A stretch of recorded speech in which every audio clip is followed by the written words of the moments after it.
अस्सलाम वालेकुम दोस्तों and welcome to Samaa TV Urdu. आज की वीडियो में हम बात करने वाले हैं पबजी गेम के हवाले से। पबजी गेम को पाकिस्तान में स्टिल अभी तक बैन किया जा चुका है और सबसे बुरी खबर यहाँ पर ये आ रही है पीटीए की जानिब से कुछ अच्छा पीटीआई भी नहीं पाकिस्तान के लिए कर रही।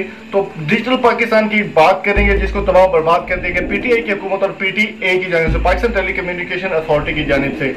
इस्लामाबाद हाई कोर्ट में ये फैसला कर दिया गया था कि पबजी को दोबारा से बहाल कर दिया जाए, लेकिन आज जो फैसला है वो बहुत ही हैरानकुन और परेशान कर देने वाला फैसला है। वो ये है कि पाकिस्तान के प्राइम मिनिस्टर इमरान खान के हुक्म के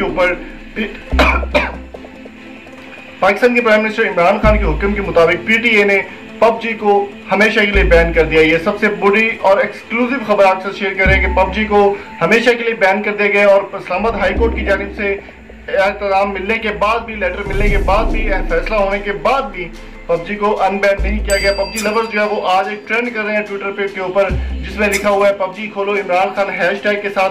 आप भी कमेंट बॉक्स में जरूर लिखिए। यहाँ पर सबसे अहम चीज ये आ रही है कि पबजी को पीटीए को काफी ज्यादा ट्रोल भी किया जा रहा है।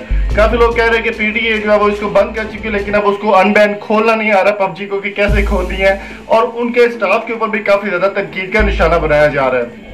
दोस्तों सबसे काबिल जिक्र बात यहाँ पर यह है कि वकार ज़का ने काफी अच्छा स्टेप उठाया था, लेकिन उनके स्टेप को काफी ज्यादा सपोर्ट नहीं मिली और पाकिस्तान में ई स्पोर्ट्स जो है वो काफी बुरी तरह से नाकाम हो चुकी है और डिजिटल पाकिस्तान का ख्वाब अधूरा रह गया है।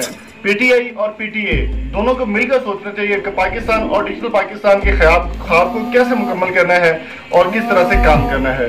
तो दोस्तों आप किस बारे में क्या राय है कमेंट बॉक्स में अपनी कीमती राय से जरूर आगाह कीजिए। वीडियो पसंद आई तो चैनल को सब्सक्राइब करें, साथ बेल आइकन को प्रेस कर दें। मिलते हैं जल्दी नई वीडियो के साथ। Thank you so much for coming. Allah Hafiz.